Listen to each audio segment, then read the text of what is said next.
Jika makan terlalu kenyang, pundak kiri saya terasa seperti ketarik. Kenapa ya, Bu? Dari Mbak Mas Yuri ini. Nah, ini ada kaitannya tadi yang sebelum kenyang. Kiri ya? Yang kedua, kiri ya? Kiri ya, Bu ya? Ya. Ya. Kalau makan terlalu banyak, berarti kan lambungnya, ya, lambung itu kan sangat elastis ya. Kalau misalnya, jadi isi lambung itu kan diharapkan sepertiga makanan, sepertiga air, sepertiga gas. Nah, gas ini didapati dari asam lambung. Ya, kan sepertiga itu komposisi secara global ya. Nah, tapi kalau kita makannya banyak, jadi misalnya akhirnya 2/3 jadinya makanan ya, dan sepertiganya air, tempat gasnya nggak ada, kan dia membesar nih. Ya, lambung nih di kiri kan, lambung di kiri. Kalau dia membesar, ya itu jangan salah. Kita punya otot di sini nih, di daerah trapezius namanya ya. Itu juga ketarik itu karena dia ada banyak tarikan-tarikan dari otot ya, yang mengarah, yang dia lurus dari atas ini ke bawah gitu, ya lurus-lurus gitu, gitu. Ya Allah ciptakannya disusun sedemikian rupa. Jadi pada saat bagian perut terjadi pemuaian gitu ya, belum lagi nanti ada lemak di luar perut kita itu ya, di kulit perut, di bawah kulit perut kita, itu akan narik memang ya, karena posisinya di kiri. Kalau misalnya posisinya di kanan mungkin lain lagi tuh, bisa saja posisi duduk yang kelamaan, posisi pegang HP yang ini juga kan mempengaruhi nih. Ya. Banyak sekali sekarang di era-era sekarang itu keram-keramnya ya, terutama juga pada anak-anak muda di daerah tangan itu karena sebetulnya posisi kita pegang gadget kita atau begini nih ya, karena kita pegang mouse gitu ya. Nah, tapi kalau ini tadi alurnya sudah benar, kalau makannya kebanyakan, punggung kirinya ketarik, itu sudah benar itu berarti karena dia satu arah gitu ya. Jadi gimana caranya? Ya itu tadi, ikut perintahnya Nabi, berhenti sebelum kenyang. Ya, mudah-mudahan kalau nanti kita latihan ya, mumpung di Ramadan kita latihan, insya Allah bisa ya. Assalamualaikum, terima kasih. Assalamualaikum warahmatullahi wabarakatuh. Apa kabar Besya? Alhamdulillah, insya Allah sehat-sehat walafiat. Iya, Besya, Masya mau nanya, sebenarnya ada kaitan dengan pertanyaan yang sebelumnya, itu adalah tentang berbohong. Masya juga ingin tanya, bagaimana kalau misalnya ini kondisinya udah sangat memprihatinkan, jadi dia karena kebiasaan mungkin berbohong, dan seperti yang Ibu bilang, dia jadi bingung kan, mana yang benar, mana yang enggak. Kemudian saya lihat, karena sudah lama, itu dia waktu 2 tahun atau 3 tahun yang lalu itu dia berpuasa. Kemudian mungkin karena badannya agak lebih kurus, dia seperti sejak itu sampai sekarang, dia seperti orang berpuasa. Jadi dia pagi tidak makan sampai nanti maghrib baru dia makan gitu. Dan keadaan emosionalnya sangat tidak stabil. Kemudian dia terus hal-hal kecil yang nggak penting aja dia bisa tetap berbohong. Sampai sekarang ini saya ngelihat ada gangguan makan. Jadi kalau makan suka di lepeh-lepeh itu, jadi udah dari pagi sampai sore nggak makan. Ketika sore dia makan, dia itu sering di lepeh-lepeh gitu. Tapi dan badannya tuh sekarang udah kayak orang anoreksia, tapi dia merasa tidak ada apa-apa. Jadi umur berapa Mbak Marsha? Umur berapa, laki-laki atau perempuan? Perempuan, umur 42 tahun. Oh, gitu. Iya. Keluarga dekat atau sahabat? Keluarga dekat. Iya. Terus emosinya gimana? Tapi kalau kita kasih tahu, dia akan defend duluan. Kemudian dia suka marah, gitu. Dan dia kadang ke anaknya itu peraturannya tuh sangat ketat banget gitu. Jadi, tapi sementara dia sendiri itu kalau untuk makan apa segala macam tuh dia susah, dan dia sore itu hanya makan misalnya goreng-gorengan atau pokoknya makannya tidak seperti orang normal. Tapi dia merasa dirinya baik-baik aja.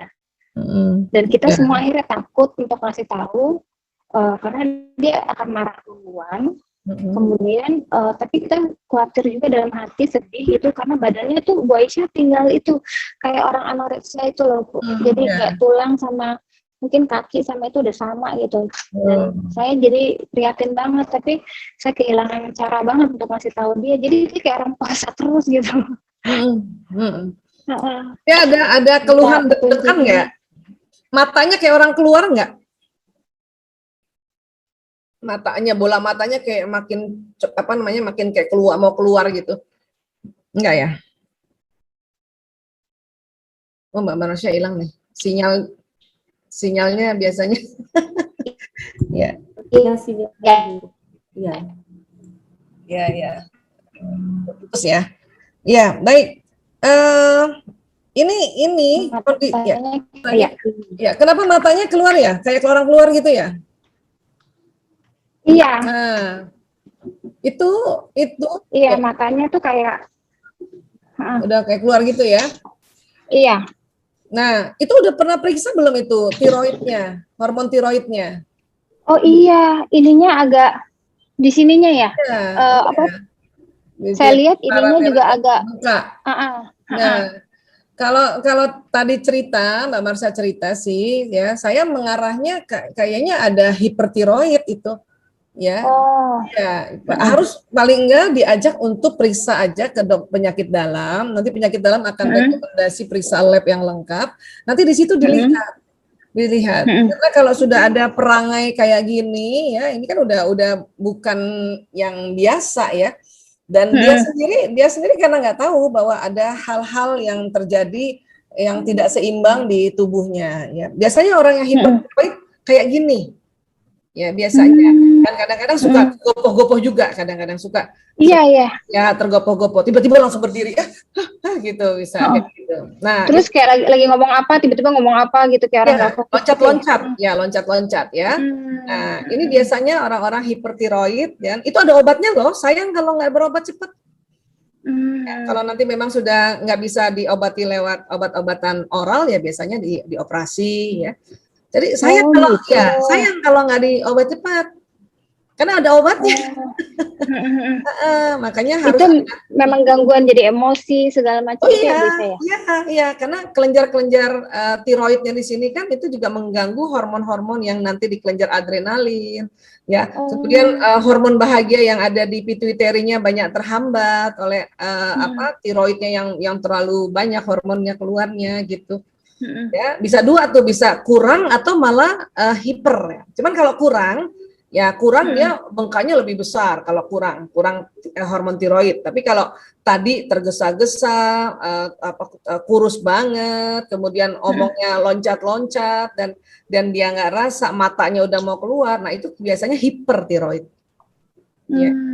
Nanti diperiksa, ada periksanya itu, labnya ada nanti TSH, T3, T4 gitu. Ya, coba dibujuk. Itu sebabnya apa ya, Bu? Oh, itu hormon tiroidnya yang kelebihan, bisa karena ada massa atau ada kanker di daerah tiroidnya situ, ya, bisa karena tertekan hidupnya beberapa waktu lama, ya, itu bisa. Kan tadi orangnya rapi kan? Orangnya saklek ya, mau minta. Saklek. Nah, saklek. Ya, biasanya orang yang kena hipertiroid ini yang wataknya melankolis, ada melankolis koleris melankolis. Iya, kayaknya dia melokoles.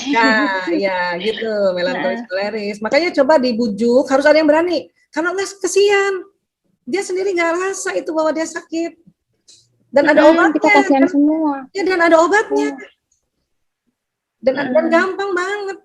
Ya, hanya memang perlu ada yang bujuk, ayo kita periksa yuk, kakak udah kayak gini nih, tadi Marsha misalnya gitu, boleh Mbak Marsha bilang, konseling sama Bu Isa sarankan karena kemungkinannya tiroid kak, di sininya nih, lihat nih kakak, ya obatnya loh kak, gitu misalnya ya, apa panggilannya apa gitu, kayak gitu ya, sayang kalau enggak, ya, dan tentu sebelum itu bahaya ya. Iya. Sebelum diajak, ya tentu pasang courting dulu, doakan dulu, kirimkan Al-Fatihah, salawat, dan bayangkan dia langsung mau diajak gitu, ya, karena ya itu kasihan soalnya kalau enggak. Iya, kasihan, kita kasihan semua lihatnya. Ya, Mbak. Oke, bismillah. Bismillah. Ya, terima kasih. Sama-sama. Assalamualaikum. Waalaikumsalam.